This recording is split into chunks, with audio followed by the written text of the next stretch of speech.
13 de enero de 2018, Condado de Riverside, California. Entra una llamada al 911. El operador atiende el teléfono. Silencio. Luego una débil voz femenina. Me escapé de mi casa. Necesito ayuda. El despachador nota de inmediato que algo anda mal. La voz suena extraña. Elige las palabras lentamente, con pausas. La entonación no corresponde en absoluto a la edad. Quien llama dice que pronto cumplirá 18 años, pero habla como una persona que apenas está aprendiendo a formular pensamientos. Frases simples, vocabulario limitado. Ante la pregunta de qué ocurrió, sigue una respuesta que deja gélido al operador. Mis padres tienen a mis hermanos y hermanas encadenados, en la casa, ahora mismo. El despachador vuelve a preguntar. Ella repite, encadenados, 12 personas, atadas a las camas. Da la dirección, Muir Woods Road, ciudad de Paris. La patrulla sale de inmediato. Mientras el coche se dirige al lugar, el operador continúa la conversación. Averigua que la joven no tiene teléfono propio, tomó uno ajeno. Salió por una ventana. Ahora se esconde en la calle. El despachador pregunta por los demás. Ella enumera las edades de sus hermanos y hermanas, desde los 2 años hasta los 29. Sus padres están en casa. Todos están allí. 10 minutos después, la patrulla llega al lugar. Una calle tranquila. Un sector residencial. Las casas están alejadas entre sí. En la dirección indicada, hay un edificio ordinario de una planta. Césped bien cuidado. Un parque infantil en el patio. Nada sospechoso. Los policías le piden a la joven que se acerque. Unos segundos después, una chica aparece tras la esquina. Lo que ven los oficiales los hace intercambiar miradas. Desnutrición, piel pálida, casi transparente. La ropa de queda como un saco. Realmente no parece de 17 años. Se llama Jordan Turpin. Señala la casa al final de la calle, la misma que tiene los columpios en el patio. Todos están allí. Sus padres no saben que escapó. Los policías le preguntan cuánto tiempo planeó la huida. Respuesta, 2 años. Se preparó 2 años para esta llamada. Memorizó el número. Esperó el momento. Los oficiales se acercan a la casa. Llaman a la puerta. Abre una mujer de mediana edad, una sonrisa en el rostro. Amable. Es Louise Turpin. Los policías explican el motivo de la visita. Recibieron una llamada. Louise se muestra sorprendida. Dice que todo está bien. Una familia normal. Los oficiales piden entrar. Louise accede. La primera impresión es el olor. Aire viciado. La segunda es la oscuridad. Las cortinas están cerradas herméticamente. Louise los guía a la sala de estar. En las paredes hay fotografías familiares. Muchas personas. Todos sonriendo. Aparece su esposo, David Turpin, alto, delgado, con gafas, tranquilo. Dice que su hija entendió algo mal. A veces fantasea. Los policías piden ver a los demás miembros de la familia. David duda. Luego los guía por el pasillo. Abre la primera puerta. El oficial se asoma y se queda paralizado. En la cama hay 2 personas, al límite de la inanición. Piel sobre los huesos. Moretones y marcas en las muñecas.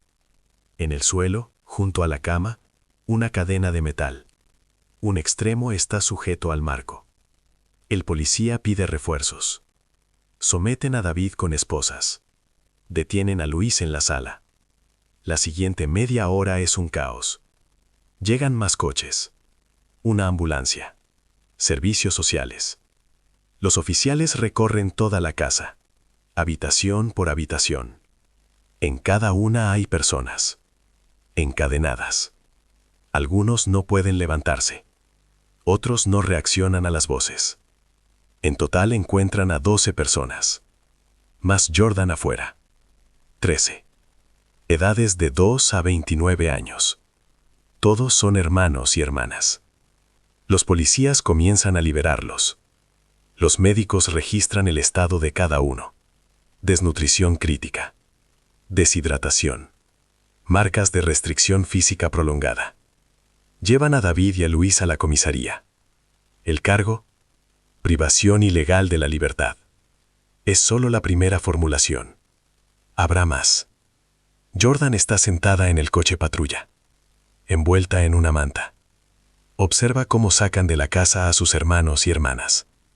Un oficial se acerca y le pregunta cómo está. Jordan sonríe por primera vez. Ahora todo estará bien. El policía asiente, aunque todavía no comprende la magnitud de lo que han descubierto. La investigación apenas comienza. Quedan preguntas por delante. ¿Cómo pudo ocurrir esto durante años en un barrio normal? ¿Por qué nadie se dio cuenta?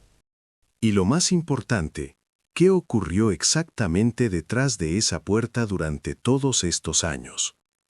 Los investigadores comienzan con una verificación básica. ¿Quiénes son David y Louise Turpin? Lo primero que encuentran es la página de Facebook de Louise. La abren. Lo que ven no coincide con lo que había en la casa. Decenas de fotos familiares. Los 13 en el cuadro. Los padres en el centro.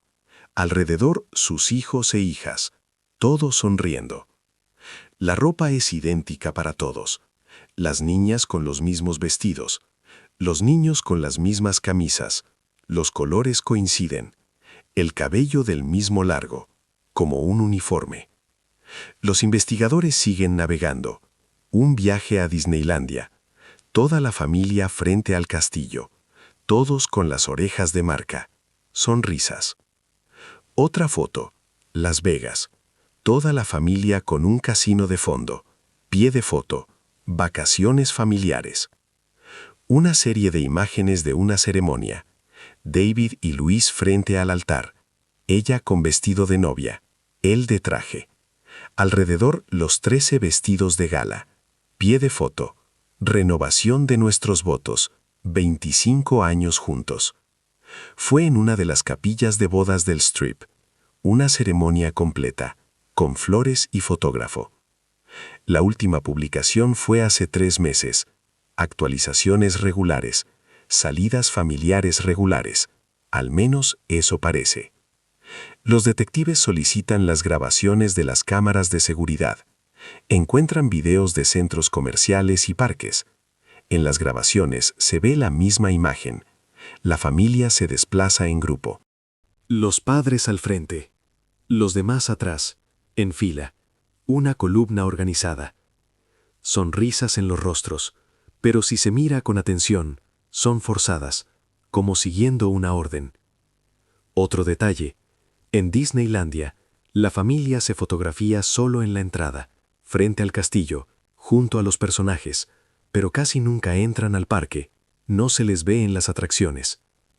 Lo mismo en Las Vegas, fotos con los casinos de fondo, la ceremonia, pero las cámaras no los captan dentro de los hoteles. Los detectives interrogan a los vecinos. La primera vecina es una mujer mayor a 2 casas de distancia.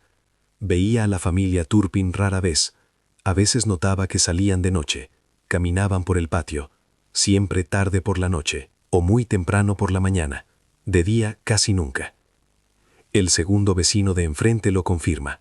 Una familia cerrada, no socializaban. Salían al patio raras veces, principalmente de noche. Una tercera vecina dice que intentó saludar a Louise. Ella respondía cortésmente, pero con brevedad. Una vez vio salir al patio a un grupo de adolescentes con ropa idéntica. Estuvieron de pie en silencio unos 10 minutos. Luego volvieron a la casa. Ningún vecino recuerda haber visto a nadie de la familia en la escuela, en los parques o en las tiendas. Los detectives revisan los registros escolares. Ninguno de los 13 figura en ninguna parte. Encuentran documentos de educación en el hogar presentados por David. Todos estudian en casa, formalmente legal. No se requieren inspecciones. Registros médicos. Algunas visitas al pediatra hace más de 10 años. Después, nada. Ni vacunas, ni chequeos. David trabajaba como ingeniero en Northrop Grumman. Salario estable. Louise era ama de casa.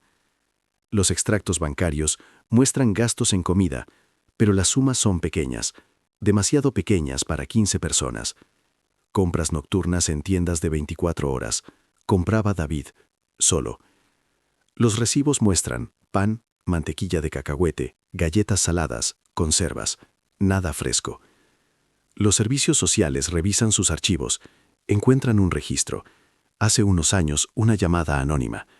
Alguien vio adolescentes desnutridos en el patio. Un trabajador acudió al lugar. Luis abrió y lo invitó a entrar. La casa estaba limpia. Habló con los miembros de la familia. Todos fueron corteses. No se detectaron signos de problemas. Caso cerrado. Los detectives miran las fotos de Facebook, luego los informes médicos de quienes sacaron de la casa. Dos mundos distintos. En las fotos, una familia feliz. En la realidad, 13 personas desnutridas encadenadas. Queda la pregunta, ¿cuánto tiempo duró esto? ¿Y qué ocurría exactamente detrás de la puerta cerrada? Mientras llevan a David y a Luis a la comisaría, los detectives comienzan un registro detallado de la casa en Muir Woods Road. Lo primero que registran es el olor. Está en todas partes. Aire viciado mezclado con olor a desechos y algo rancio, como si la casa no se hubiera ventilado en años. Las cortinas están cerradas en todas las habitaciones. Son gruesas, no dejan pasar la luz. Solo está encendida la luz tenue de unas pocas lámparas.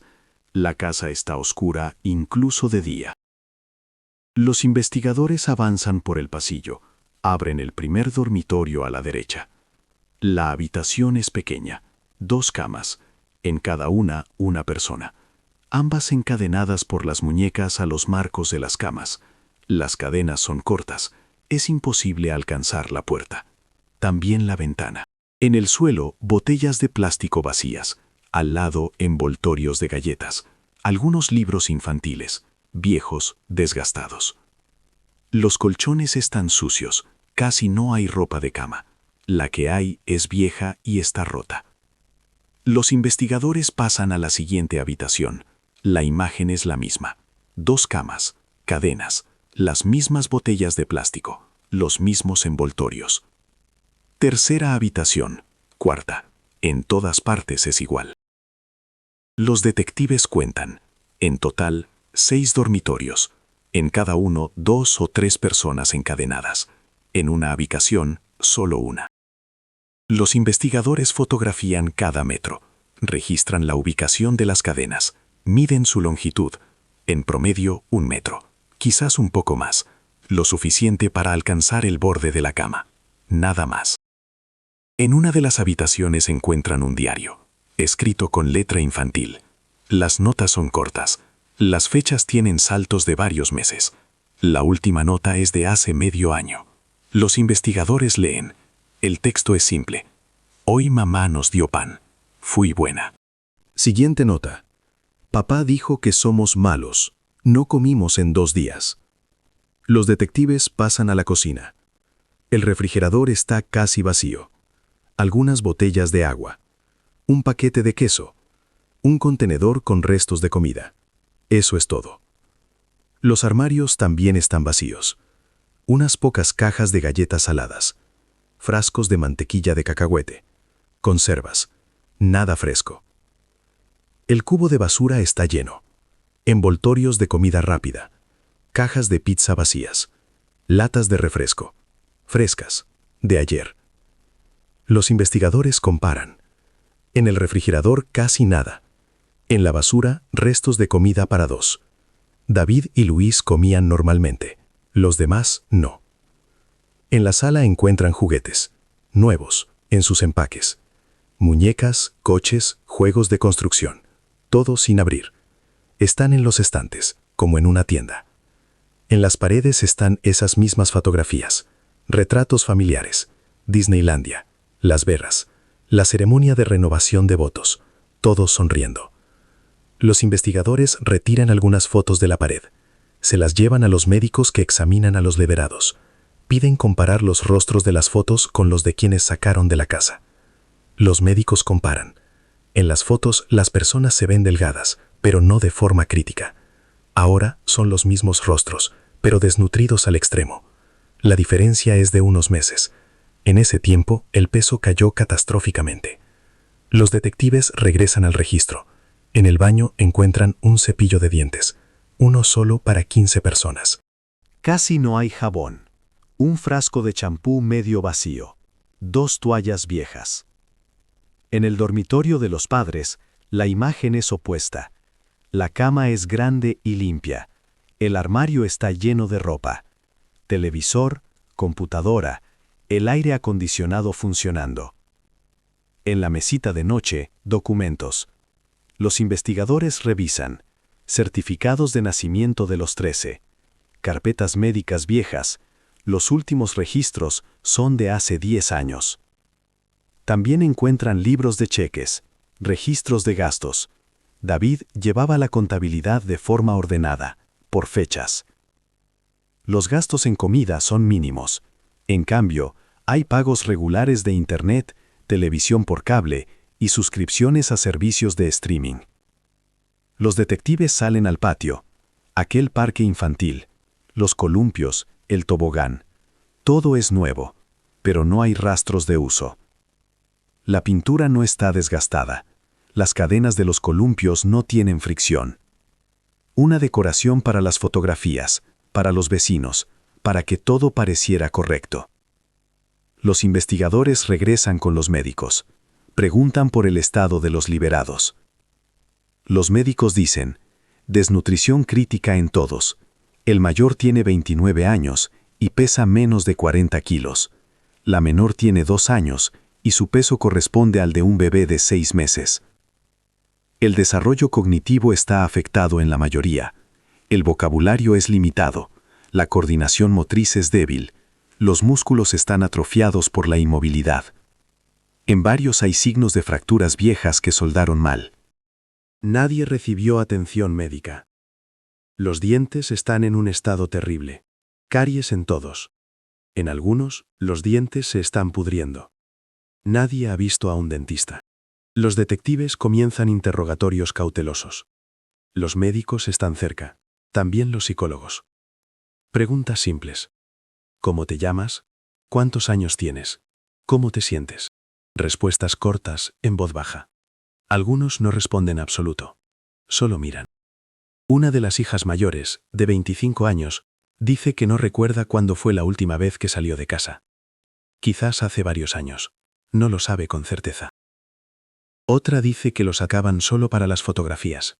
Los vestían de forma especial. Los llevaban a algún lugar. Los fotografiaban. Luego los traían de vuelta y los ponían en las cadenas otra vez. Los investigadores comprenden que la magnitud de lo ocurrido apenas empieza a aclararse. En la comisaría, separan a David y a Luis en habitaciones distintas. Procedimiento estándar. Los interrogan por separado. El detective comienza con David. Lo sienta en la sala de interrogatorios. Enciende la grabación. Indica la fecha, la hora y el nombre del sospechoso. David está sentado tranquilamente, las manos sobre la mesa. Su expresión facial es neutral, como si lo hubieran citado a una reunión ordinaria. El detective hace la primera pregunta. Explique qué ocurría en su casa. David responde lentamente. Elige sus palabras. Dicen que tienen una familia grande. 13 personas. Es difícil. Se necesita disciplina. El detective aclara. ¿Qué clase de disciplina? David explica. Régimen, horarios, reglas. Todos deben cumplir las reglas. Pregunta. ¿Por qué estaban encadenados? David hace una pausa. Luego dice, intentaban escapar. Es por su seguridad, para que no se fueran de noche, para que no se perdieran. El detective lo mira.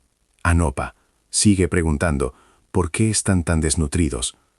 David responde, tienen problemas de apetito, no quieren comer. Él y Luis intentaron alimentarlos, pero ellos se niegan, son caprichosos. El detective muestra las fotos del refrigerador casi vacío. David explica, había comida, simplemente se terminó. Iba a ir de compras, no tuvo tiempo. Siguiente pregunta, atención médica. ¿Cuándo fue la última vez que vieron a un médico? David dice, hace mucho, varios años. Están sanos, no se enfermaban, no había necesidad. El detective saca los recibos del cubo de basura, comida rápida, pizza, frescos, de ayer. Pregunta, ¿para quién era eso? David duda, luego responde, para él y Luis. Los demás comían otra cosa, comida normal, saludable. ¿Qué exactamente? David enumera, pan, mantequilla de cacahuete, galletas saladas, alimentación sana, sin excesos. El detective anota cada palabra. Luego pregunta, ¿Por qué la casa está a oscuras? ¿Por qué las cortinas están cerradas? David explica, no les gusta la luz brillante, se sienten más cómodos así. Pregunta sobre la escuela, ¿dónde estudian los demás miembros de la familia? David dice, educación en el hogar. Él y Luis enseñan por su cuenta, siguiendo el programa. ¿Qué programa? David describe. Materias básicas. Lectura, escritura, matemáticas. Todo lo necesario. El detective pregunta si mostraban los resultados del aprendizaje a alguien o si hacían exámenes. David responde que no. No se requiere. La ley permite la educación en el hogar sin inspecciones. Siguiente pregunta. Las cadenas. ¿Cuánto tiempo estuvieron encadenados? David piensa. Dice, depende. A veces de día, a veces de noche. Dependía del comportamiento. ¿De qué comportamiento? David explica. Si no obedecían, si rompían las reglas, entonces castigo. Temporal. Unas horas. Quizás un día. El detective muestra fotos de las marcas en las muñecas. Viejas, profundas. Eso no son unas horas. David calla. Luego dice, quizás más tiempo. No lo recuerda exactamente. En la habitación de al lado, interrogan a Luis, otro detective. Las mismas preguntas. Luis responde casi igual. Palabras similares, explicaciones idénticas. Como si estuviera memorizado. Familia grande. Se necesita disciplina. Régimen, reglas. No querían comer. Tienen problemas de apetito. Educación en el hogar. Por seguridad. El detective pregunta, ¿a qué le tenían miedo? ¿Por qué se necesitan cadenas para la seguridad? Luis explica, los alrededores son peligrosos. Podrían salir y perderse. O alguien podría llevárselos. Pregunta, los vecinos dicen que el barrio es tranquilo. Casi no hay delincuencia. Luis insiste, de todos modos es peligroso. Es mejor prevenir. El detective aclara por qué lo sacaban solo de noche. Luis dice, de día hace calor, de noche es más fresco, mejor para la salud. Siguiente pregunta. Las fotos en las redes sociales, los viajes, Disneylandia, Las Vegas. ¿Cómo encaja eso con el hecho de que tenían miedo de dejarlo salir de casa? Luis explica, son casos especiales, eventos familiares bajo supervisión, seguro. El detective muestra grabaciones de las cámaras de vigilancia. En el parque, la familia está apiñada, no se separan, como siguiendo una orden. Luis dice, así es más cómodo, para que nadie se pierda. Pregunta sobre los juguetes, nuevos, sin abrir. ¿Para qué comprarlos si no los dejan jugar? Luis responde, es para casos especiales. Si se portan bien, se los ganarán. ¿Alguien se los ganó? Luis piensa. Dice que no, todavía no, pero podrían haberlo hecho si se hubieran esforzado. El detective anota. Pregunta cuántos años tiene el mayor. Luis responde, 29. Pregunta, ¿por qué una persona de 29 años debe ganarse el derecho a jugar con un juguete? Luis calla. Luego dice, él también tiene problemas. No se desarrolló normalmente. Mentalmente se quedó en un nivel infantil. ¿Por qué no se desarrolló? Luis explica, genética o algo más. No lo sabe con certeza. No los llevaron a médicos. No había necesidad. Los detectives terminan los interrogatorios. Cotejan los testimonios. David y Luis cuentan casi lo mismo, pero la versión no coincide con los hechos.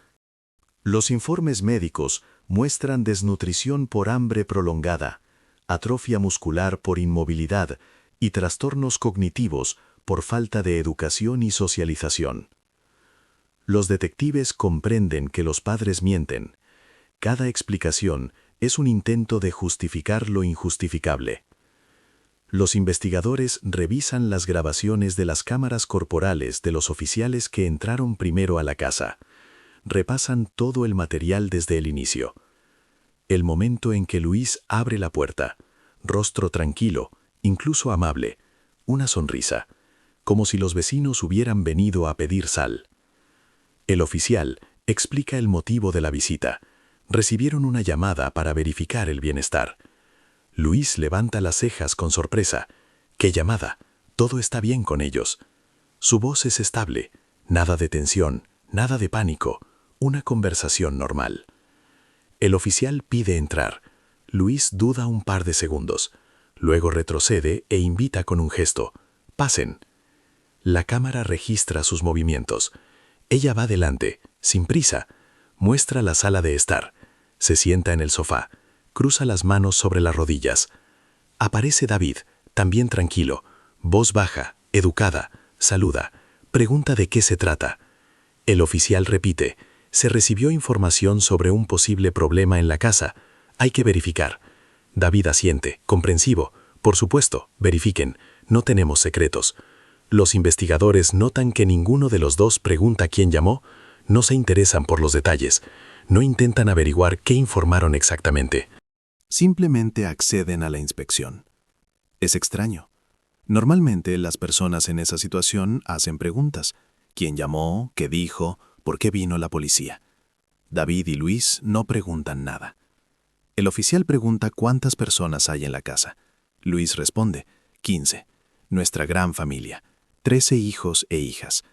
Lo dice con orgullo, como un logro, una familia grande. El oficial aclara dónde están los demás. David dice, en sus habitaciones, descansando. Llevan un estilo de vida nocturno. Duermen de día, están despiertos de noche. El oficial vuelve a preguntar, ¿por qué nocturno? David se encoge de hombros. Es más cómodo. De día hace calor, de noche es más fresco.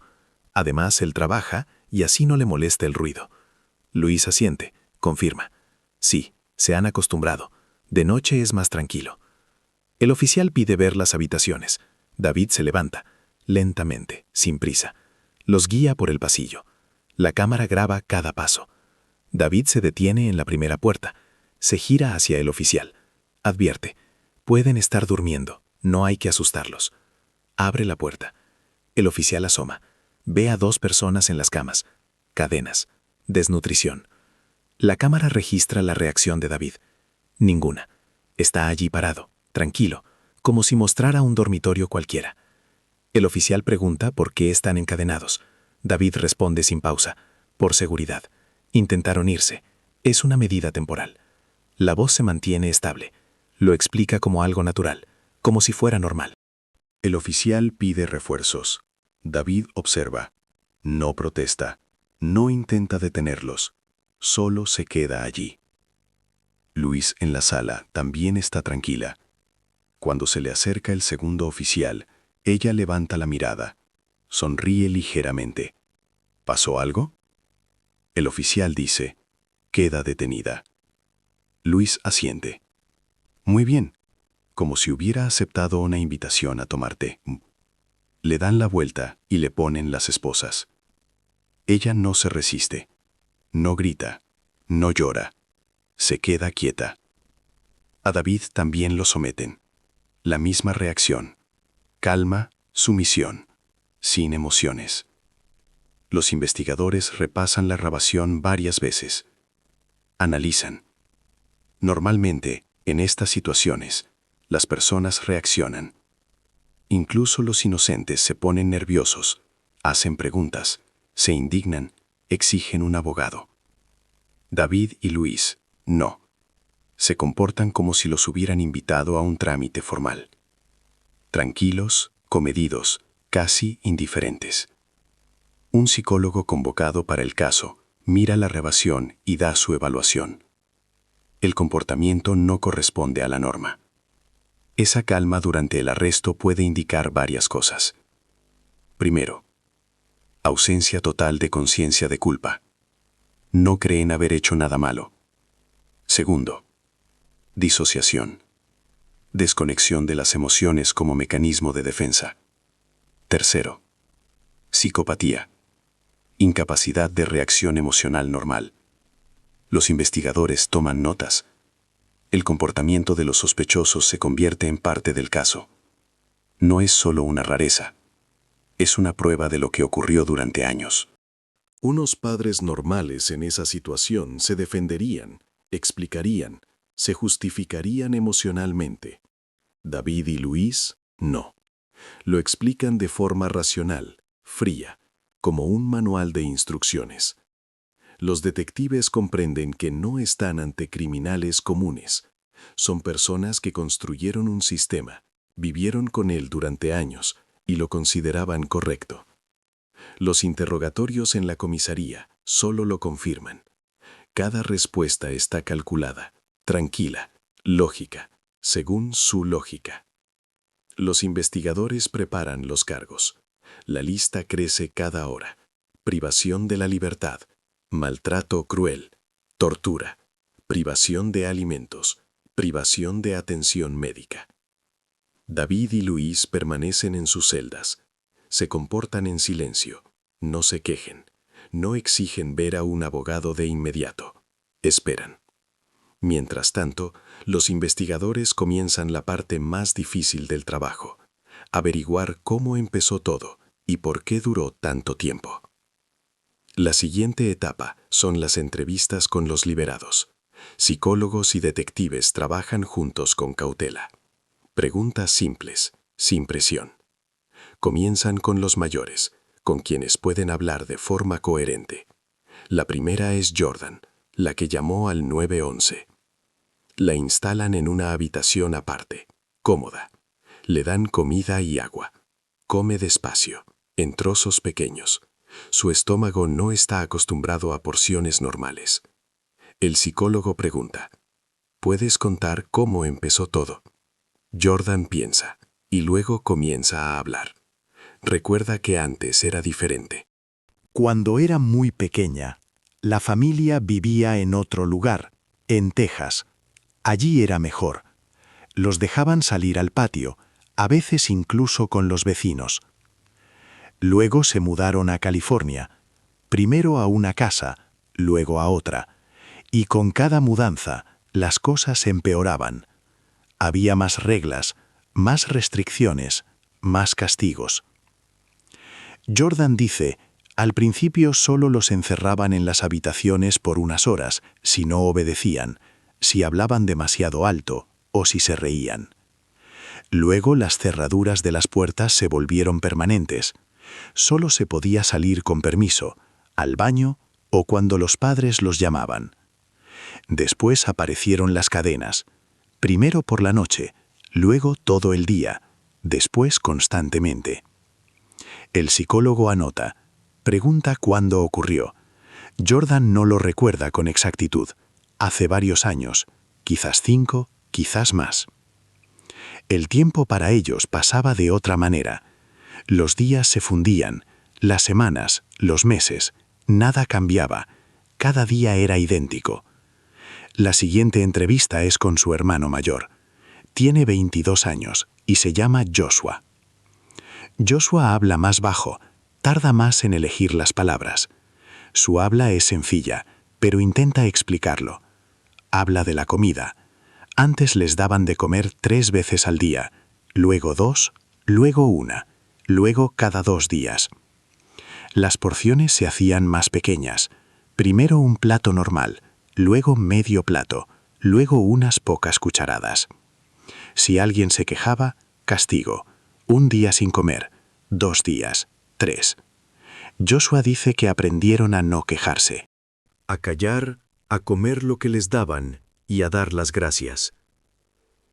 El psicólogo pregunta por qué no pidieron ayuda. Joshua explica que los habían advertido. Si alguien contaba algo a extraños, los separarían a todos, los enviarían a lugares distintos y nunca volverían a verse. Esa era la principal amenaza, perder a la familia. Temían eso más que al hambre. La siguiente es su hermana de 25 años, Jennifer. Jennifer habla de los castigos por cualquier infracción de las reglas. Hablar sin permiso, castigo. Levantarse de la cama a destiempo, castigo. No terminar la comida, castigo. Los castigos eran variados. A veces apretaban más la cadena para que no pudieran acostarse. Tenían que estar sentados o de pie durante horas, incluso días. A veces les quitaban la almohada o la manta y los dejaban sobre el colchón desnudo. A veces dejaban de hablarles por completo. Traían la comida en silencio y se iban en silencio. No respondían preguntas durante semanas. Jennifer dice que eso era lo peor, el silencio, la sensación de que no existías. El psicólogo hace un descanso. La deja descansar y luego continúa. Siguiente pregunta, sobre la educación. Jennifer cuenta que los padres les daban libros de texto viejos. A veces les decían que leyeran, a veces comprobaban lo que sabían. Pero no había sistema, ni horario, ni lecciones, solo libros, léelos tú mismo.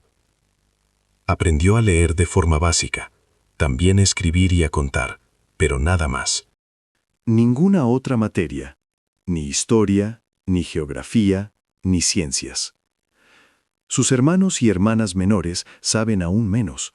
Algunos apenas saben escribir, otros no conocen los meses del año, no saben quién es el presidente ni en qué año viven. Los psicólogos entrevistan a los menores. Con ellos es más difícil, tienen miedo y responden con monosílabos o guardan silencio. Una de las niñas menores, de 12 años, dice que no recuerda una vida sin cadenas. Para ella es lo normal, así ha sido siempre. Otra mayor habla de esas raras salidas a la calle para las fotos. Los padres los vestían con ropa limpia, los peinaban y los llevaban a Disneylandia o a Las Vegas. Les decían, sonrían, pórtense bien, no hablen con extraños. De lo contrario, volveremos a casa y habrá castigo. Ellos sonreían, se quedaban en silencio y se tomaban fotos. Luego regresaban, les quitaban la ropa y los encadenaban de nuevo. Esas salidas ocurrían una vez cada varios meses, quizás una vez al año, especialmente para las fotos. Los psicólogos reúnen los testimonios de los 13 y arman el rompecabezas. No fue algo espontáneo ni el resultado de un arrebato o una enfermedad. Era un sistema construido a lo largo de los años, con reglas, castigos y control sobre cada minuto. Los detectives entregan los materiales al fiscal. Este los estudia y prepara el acta de acusación. La lista de cargos ocupa varias páginas. Cada uno está respaldado por testimonios, fotografías e informes médicos. Se fija la fecha de la audiencia preliminar para David y Luis. Les leen los cargos. Ambos escuchan con calma, sin reaccionar. Los investigadores comprenden que les espera un proceso largo. Hay que probar cada acusación, reunir todas las pruebas y preparar a los testigos. En sus celdas, David y Luis se comportan como presos ejemplares, silenciosos, obedientes, no causan problemas. Los guardias notan que no hacen preguntas. La mayoría de los arrestados se interesan de inmediato por lo que pasará después, cuándo es el juicio, qué condena enfrentan o si pueden contactar con su familia. David y Luis callan, comen lo que les dan, duermen según el horario y cumplen todos los requisitos, como robots. 2 días después, les asignan abogados defensores públicos, procedimiento estándar. El abogado de David acude a la primera reunión, se presenta, explica su función y comienza a hacer preguntas sobre el caso. David responde con calma, sin emociones. Cuenta la misma versión que les dio a los detectives: familia grande, disciplina, seguridad, medidas temporales. El abogado intenta averiguar si comprende la gravedad de los cargos. David asiente, lo comprende. Lo acusan de delitos, pero no está de acuerdo con las formulaciones. ¿Con cuáles exactamente? David explica que él no torturaba, él educaba. Son cosas distintas. El abogado toma notas. Pregunta si David se preocupa por el estado de sus hijos e hijas, dónde están ahora y cómo se encuentran. David piensa y luego dice que probablemente los han puesto en hogares de acogida o con familias sustitutas, que deberían estar bien. El abogado aclara si quiere contactar con ellos o enviarles algún mensaje. David niega con la cabeza. No hay necesidad. De momento no. La abogada de Luis tiene una reunión similar. Hace las mismas preguntas y recibe respuestas parecidas.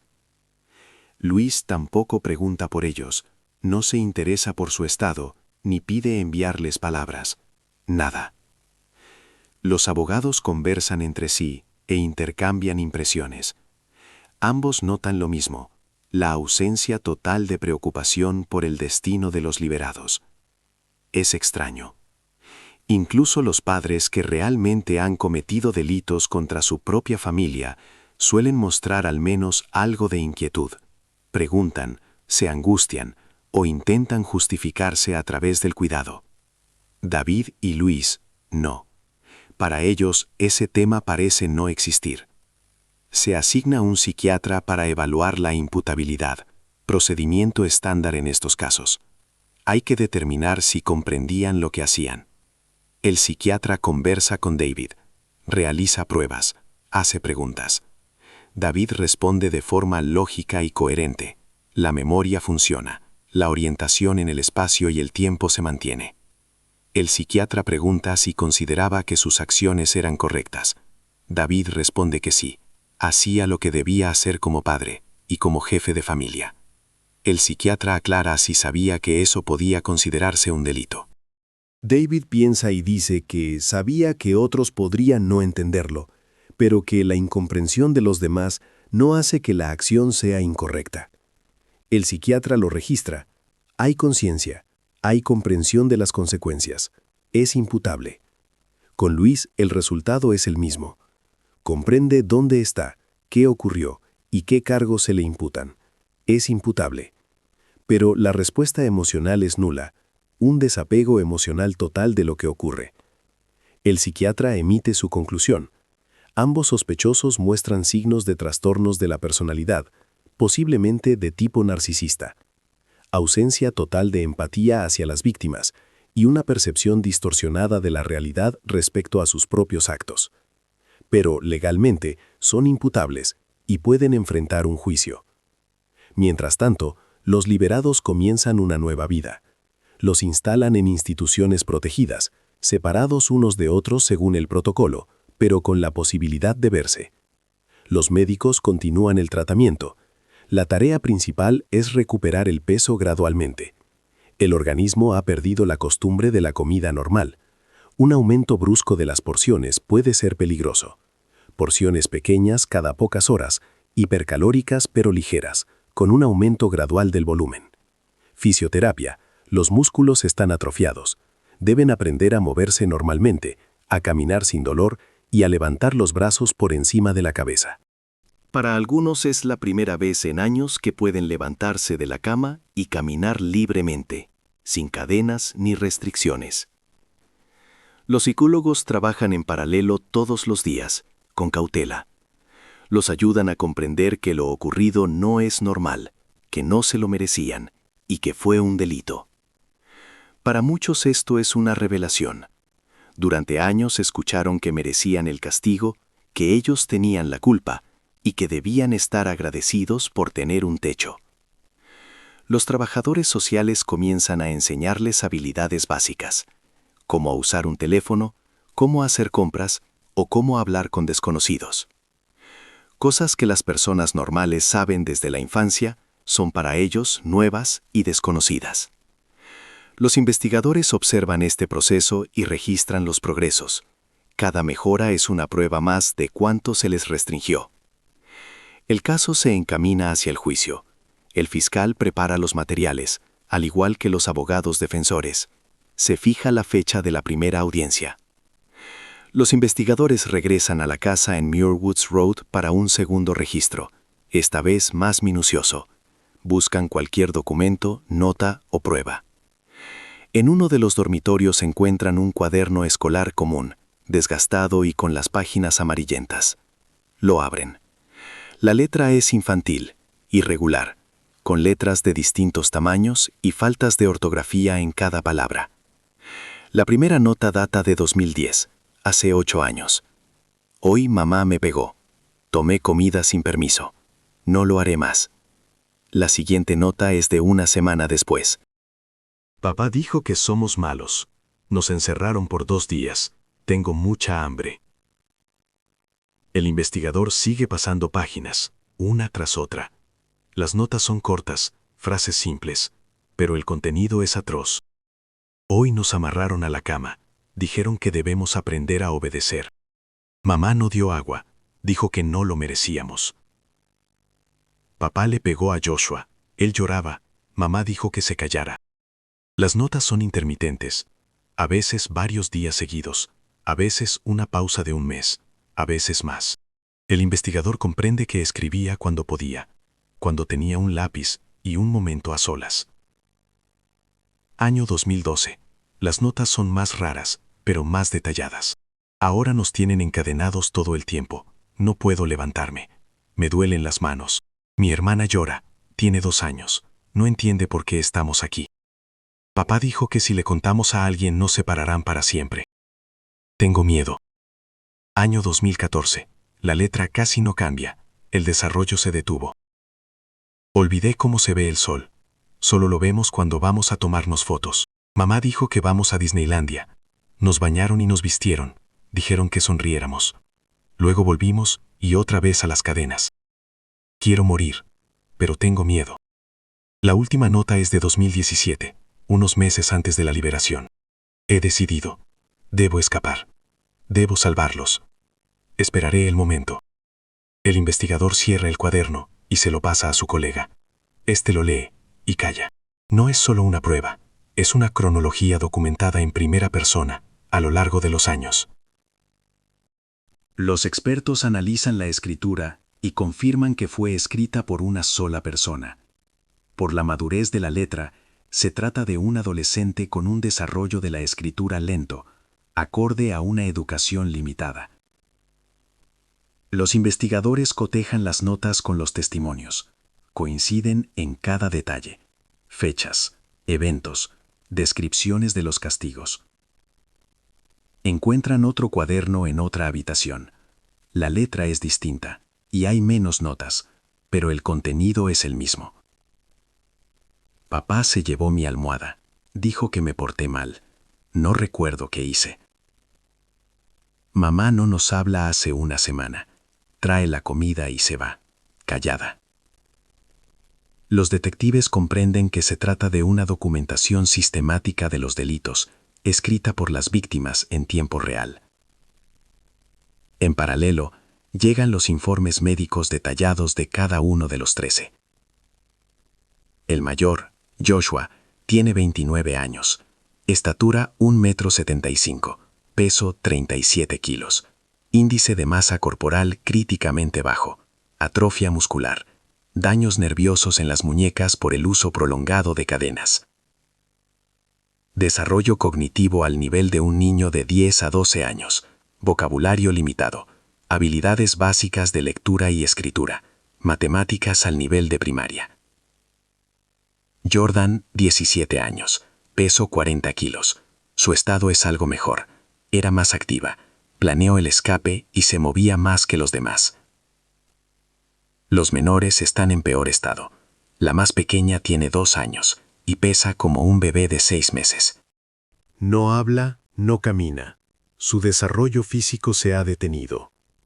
Los médicos registran signos comunes en todos: desnutrición crónica, avitaminosis, anemia, deformidad ósea por mal desarrollo, caries y dientes podridos, enfermedades de la piel. En varios hay rastros de fracturas viejas que soldaron mal. Nadie recibió ayuda. Los huesos soldaron solos, torcidos. Hay lesiones en las muñecas y los tobillos en todos los que estaban encadenados, profundas y antiguas, con capas de tejido cicatricial. Llevaron las cadenas durante años. El fiscal recibe todos los materiales: informes médicos, diarios, fotos de la casa y testimonios de testigos.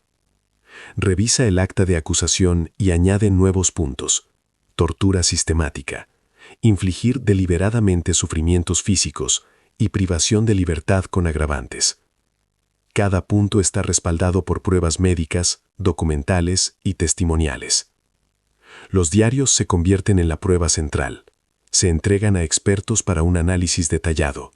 Cada nota, cada fecha, cada descripción de castigo. Los expertos arman la cronología año tras año, de cómo empeoraba la situación, cómo se intensificaba el control y cómo crecía la crueldad. Esto ya no es un caso de negligencia ni de mala paternidad. Es un caso de torturas sistemáticas y premeditadas durante años. Se convoca a expertos de diversas especialidades, psicólogos, psiquiatras, especialistas en trauma y analistas financieros. La tarea es entender no solo qué ocurrió, sino por qué. Los primeros en trabajar son los psicólogos. Realizan evaluaciones detalladas de todos los liberados, pruebas, entrevistas y observaciones. El diagnóstico para los 13 es trastorno de estrés postraumático en forma grave y crónica. Los síntomas son idénticos: pesadillas, brotes de ansiedad, incapacidad para confiar en adultos y ataques de pánico al ver puertas cerradas o cadenas. En la mayoría hay un retraso en el desarrollo cognitivo, no por genética, sino por el aislamiento total. El cerebro se desarrolla a través de la interacción con el mundo. Sin ella, el desarrollo se detiene. Los mayores tuvieron más suerte. Recuerdan el tiempo antes del aislamiento, tienen habilidades básicas y recuerdos de una vida normal. Los menores solo conocen esto: cadenas, oscuridad y hambre. Para ellos es lo normal, la única realidad que han visto. Los psicólogos emiten su conclusión: la recuperación es posible, pero será larga. Años de terapia, quizás décadas. Algunas secuelas serán permanentes. En paralelo trabajan los analistas financieros. Revisan todos los documentos bancarios de David y Luis de los últimos 15 años. Encuentran detalles interesantes. La familia recibía ayuda estatal, subsidios por cada uno de los 13 hijos, pagos regulares, sumas significativas cada mes. Los analistas observan en qué se gastaba el dinero. La mayor parte era para entretenimiento de David y Luis: viajes a Las Vegas, entradas a Disneylandia, habitaciones de hotel y restaurantes. Una pequeña parte era para comida, pero los gastos eran mínimos: pan, galletas saladas y conservas. Comida barata en cantidades insuficientes para 15 personas. Otros gastos eran para juguetes, los mismos que estaban sin abrir en la sala. Se compraban regularmente, pero nunca se usaban. Los analistas concluyen: el dinero destinado al sustento de 13 personas se gastaba en 2, de forma sistemática y durante años. No fue pobreza ni falta de recursos, fue una elección consciente. Se suma al caso un psicólogo criminalista, especialista en perfiles. Su tarea es entender la motivación de David y Luis. Estudia todos los materiales, testimonios, grabaciones, comportamiento de los sospechosos y datos médicos. Elabora un perfil psicológico.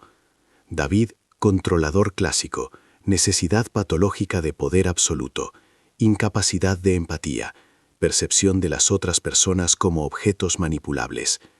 Luis, codependiente, totalmente sumisa a su marido, cumple sus exigencias sin cuestionar, no tiene voluntad propia, o está tan reprimida que es imperceptible. Juntos crearon un sistema cerrado. David establece las reglas, Luis las ejecuta, y las víctimas se someten. Cualquier desviación resulta en castigo. El psicólogo explica que no fue un maltrato espontáneo, ni un arrebato, ni el resultado de estrés o enfermedad. Fue una estructura construida con jerarquía, reglas y un sistema de castigos y recompensas, con control sobre cada aspecto de la vida. David creaba un mundo ideal bajo sus propias reglas, donde él era la autoridad absoluta, donde nadie podía desobedecer y donde su palabra era ley. El aislamiento era necesario para mantener ese mundo. Cualquier contacto externo podría destruir el sistema. Por eso las ventanas estaban cerradas, las salidas prohibidas y la comunicación con extraños bajo veda. Las fotografías en redes sociales eran parte de la fachada para mostrar al mundo una familia ideal, feliz, grande y exitosa, para que nadie hiciera preguntas. El psicólogo concluye que el motivo era el control total. No era sadismo por sadismo, era el control como fin en sí mismo y el poder como sentido de existencia. Los expertos entregan sus conclusiones al fiscal. Este complementa el acta de acusación. Ahora no solo hay una descripción de los delitos, sino una explicación del motivo y el mecanismo psicológico. El caso se vuelve aún más grave. No es un delito impulsivo ni un caso aislado de crueldad. Son años de planificación, construcción de un sistema y mantenimiento del control. Los investigadores pasan a la siguiente etapa. Deben averiguar si alguien más sabía lo que ocurría, si hubo cómplices o testigos que callaron. Comienzan con un interrogatorio ampliado a los vecinos, no solo de Muir Woods Road. Revisan las direcciones anteriores donde vivió la familia. David y Louise se mudaban con frecuencia. Cada pocos años, una casa nueva. Texas, California, distintas ciudades. Los detectives encuentran a antiguos vecinos e interrogan a cada uno. Texas, 2003. La familia vivía en los suburbios. Una vecina los recuerda. Una familia grande, mucho ruido al principio. Luego todo quedó en silencio. Cuenta que los niños jugaban en el patio al principio. Luego dejaron de hacerlo. Le preguntó a Louise por qué, y ella respondió que habían pasado a la educación en el hogar, y que el régimen era estricto. No había tiempo para jugar. La vecina no sospechó nada. La educación en casa es una práctica común, y un régimen estricto también. Muchos padres educan así. California, 2010. Otra casa, otros vecinos. Una mujer de enfrente recuerda haber visto a la familia rara vez, muy rara vez. A veces salían al patio de noche, todos juntos, parados en silencio. Le pareció extraño, pero no lo suficiente como para llamar a la policía. La gente tiene derecho a sus rarezas. Otro vecino recuerda haber visto una vez un rostro en la ventana, pálido, delgado, mirando hacia la calle. Él saludó con la mano. El rostro desapareció y la cortina se cerró. Pensó que quizás alguien estaba enfermo y no quería contacto. Suele pasar. Los detectives interrogan a los colegas de David en su trabajo. Northrop Grumman, Departamento de Ingeniería. Los colegas lo describen como silencioso y reservado. Hacía su trabajo con calidad, pero en los descansos se mantenía aparte. No iba a eventos de la empresa y hablaba poco de su familia. Un colega recuerda una conversación. Le preguntó a David cómo iba todo en casa, y él respondió que bien, que una familia grande requiere disciplina, pero que se las arreglaban. No profundizó en el tema, se cerró. Los investigadores revisan los archivos de la computadora de David, correos electrónicos, búsquedas, nada sospechoso. Trabajo, documentos técnicos, sitios de noticias. No hay rastro de búsqueda de información sobre métodos de control, castigos o aislamiento. David no buscaba instrucciones, sabía qué hacer o lo inventaba él mismo. Los detectives localizan a los parientes. Los padres de David murieron hace mucho. Su hermana vive en otro estado. La última vez que lo vio fue hace unos 10 años. Cuenta que David siempre fue extraño, desde niño. Le gustaba el control y las reglas. Cuando se casó con Louise, se volvió aún más hermético. La hermana intentó visitarlos varias veces. David se negaba, diciendo que no era el mejor momento, que la familia estaba ocupada, que quizás después. Ese después nunca llegaba. Los padres de Louise también murieron. Su hermano vive en un condado vecino. El último contacto con su hermana fue hace 5 años, por teléfono, una charla corta. Intentó encontrarse con ella o ir de visita. Louise se negaba. David no quiere visitas. La familia prefiere la soledad. El hermano preguntaba por sus sobrinos. Louise respondía con monosílabos. Todos bien, estudian en casa, están sanos. No daba más detalles. Los detectives revisan los registros eclesiásticos. La familia figuraba en varias iglesias, pasaban de una a otra, nunca se quedaban mucho tiempo en ninguna. El pastor de una de las iglesias los recuerda. Venían de forma irregular, las 15 personas juntas. Se sentaban en silencio y se iban inmediatamente después del servicio. No socializaban con los feligreses. Intentó entablar conversación y ofreció ayuda. David la rechazó de forma educada pero firme. Tenían todo lo que necesitaban. No requerían ayuda. El pastor no insistió. Muchos prefieren mantener la distancia, y es su derecho. Los investigadores revisan las instituciones médicas, clínicas y hospitales. Los últimos registros son de hace 10 años. Después, nada. Ningún médico vio a estas personas durante años. Nadie pudo notar los signos de desnutrición o los daños físicos, porque nadie los vio. Los detectives interrogan a los trabajadores de los servicios sociales sobre aquella visita de hace unos años, tras una llamada anónima. El trabajador se defiende, diciendo que revisó según el protocolo, inspeccionó la casa y habló con los miembros de la familia. Todo parecía normal, limpio y cuidado. El detective pregunta si vio las cadenas. El trabajador responde que no lo dejaron entrar a todas las habitaciones, solo le mostraron parte de la casa. Eso no es una infracción del protocolo. Las personas tienen derecho a la privacidad.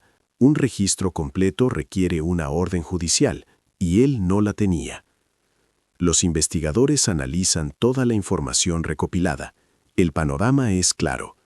Nadie sabía, o mejor dicho, todos veían partes, rarezas, hermetismo, paseos nocturnos, falta de contactos. Pero nadie vio el conjunto, nadie unió las piezas, porque cada rareza individual era explicable. La gente tiene derecho a ser extraña. No hay cómplices, tampoco hay testigos que supieran y callaran, solo personas que vieron señales pero no comprendieron su significado.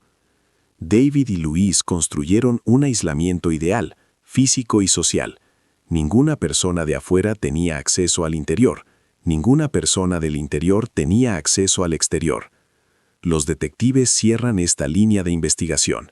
El foco vuelve a los principales sospechosos, a su psicología y al sistema que crearon y mantuvieron durante años en total soledad frente al mundo. Los investigadores se sumergen en el pasado de David y Louise. Deben entender cuándo empezó todo, si hubo señales antes y cómo personas comunes se convirtieron en esto. David Allen Turpin nació en 1961 en una pequeña ciudad de Virginia Occidental. Una familia común. El padre trabajaba en la fábrica y la madre era ama de casa.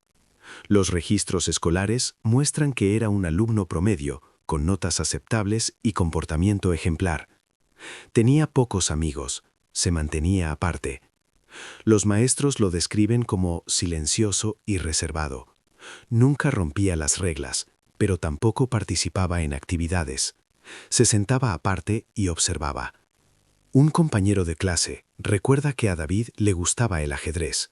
Jugaba solo, contra sí mismo, colocando las piezas y calculando jugadas durante horas. Después de la escuela, fue a la universidad para estudiar ingeniería. Le fue bien, las materias técnicas se le daban con facilidad. Con las personas era más difícil. Sus compañeros apenas lo recuerdan. No iba a fiestas ni participaba en la vida estudiantil. Estudios y dormitorio, nada más. Louise nació en 1968, en un pueblito de Tennessee. Una familia religiosa y estricta. Su padre era predicador en la iglesia local. Los registros escolares muestran que era una alumna obediente y silenciosa, sin problemas, pero sin logros, una ratoncita gris. Los maestros dicen que siempre estaba de acuerdo, nunca discutía y hacía lo que le decían. No expresaba opinión propia. No tenía amigas, se mantenía al margen. En los recreos se sentaba sola a leer folletos religiosos. Después de la escuela, no fue a la universidad. Trabajó como cajera en una tienda local. Vivía con sus padres y rara vez salía a otro lugar que no fuera el trabajo o la iglesia. David y Louise se conocieron en 1984. Él tenía 23 años y ella 16. Se conocieron a través de una organización eclesiástica. David fue a su ciudad por trabajo y asistió a un servicio religioso, donde vio a Louise. Conocidos de esa época recuerdan que David mostró interés de inmediato. La cortejó activamente. Louise era tímida y él persistente. Se casaron unos meses después. Louise tenía 17 años, edad formalmente legal en ese estado en aquel entonces, pero la diferencia de 7 años y su juventud eran señales preocupantes. Los padres de Louise lo aprobaron. David era creyente, trabajaba como ingeniero y tenía un ingreso estable. Era una buena opción. Los primeros años de matrimonio, según los pocos conocidos, parecían normales. Vivían en Texas, David trabajaba y Louise era ama de casa. Tuvieron hijos e hijas uno tras otro, rápidamente, casi cada año. Una conocida de Luis de la iglesia recuerda que después del tercer parto se veía cansada, pero nunca se quejaba. Sonreía y decía que Dios los había bendecido con una familia grande. David controlaba las finanzas por completo. Luis no tenía acceso a las cuentas ni tomaba decisiones de gasto. Pedía permiso para cualquier compra. Esto lo notó la misma conocida. Una vez invitó a Luis a ir de compras juntas y ella respondió que debía preguntar a su marido. Más tarde declinó la invitación. David dijo que no era necesario. Tras el quinto nacimiento, la familia se mudó a otra ciudad. David encontró un nuevo trabajo y los contactos con los antiguos conocidos se cortaron. 2 años después, otra mudanza. Luego, otra más. Cada vez a un lugar nuevo, cada vez más lejos de los vínculos anteriores. Los investigadores analizan el patrón. Cada mudanza coincidía con el crecimiento de la familia. Cuantas más personas había en la familia, más a menudo se mudaban. Es una táctica clásica de aislamiento: cortar los viejos vínculos y no permitir que se formen nuevos. Mantener a la familia en el vacío. Los detectives encuentran registros de una escuela en Texas. Los mayores estuvieron inscritos en una escuela pública y asistieron los primeros años. Un maestro los recuerda: silenciosos, tímidos, con ropa siempre idéntica.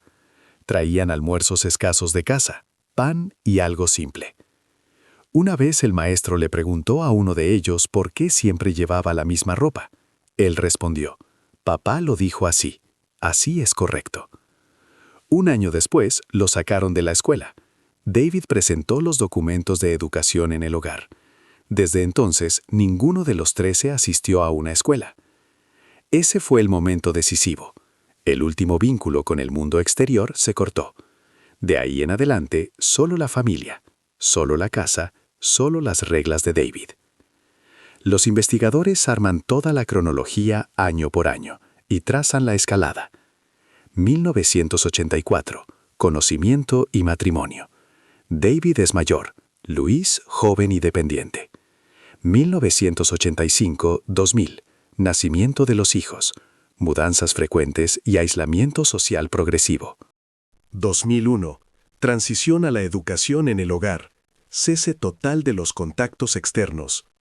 2003-2010, intensificación del control, aparición de reglas estrictas, restricción de comida y prohibición de salida. 2010-2018, sistema de torturas, cadenas, aislamiento constante, alimentación mínima y degradación de las condiciones a un nivel crítico. No ocurrió de repente, se gestó durante 25 años, paso a paso. Del control financiero al control de la vida, de la severidad a la crueldad, de las restricciones a las torturas. El psicólogo que estudia los materiales da su evaluación, una escalada clásica de relaciones abusivas. David fue un controlador desde el inicio, y Luis una víctima sumisa que se convirtió en cómplice. El sistema se construyó durante años, cada paso parecía la continuación lógica del anterior. En algún momento se cruzó el límite, pero es difícil determinar exactamente cuándo. Los investigadores se preparan para los interrogatorios finales. Ahora tienen el panorama completo, desde el principio hasta el final, desde el primer encuentro hasta el arresto. Los detectives organizan nuevos interrogatorios, esta vez con el conjunto completo de pruebas, fotografías, informes médicos, diarios y documentos financieros. Llevan a David a la sala de interrogatorios y lo sientan. Ante él despliegan las fotos de la casa, las cadenas, las personas desnutridas en las camas y el refrigerador vacío. El detective señala las imágenes y le dice: «Explique esto». David mira las fotografías durante un largo rato. Luego levanta la vista y responde con calma. Era una necesidad. Disciplina. No entendían otro lenguaje. Se necesitaba control. El detective pone sobre la mesa el informe médico. 37 kilos, con 1,75 m de estatura. Inanición crítica. ¿Cómo es eso disciplina?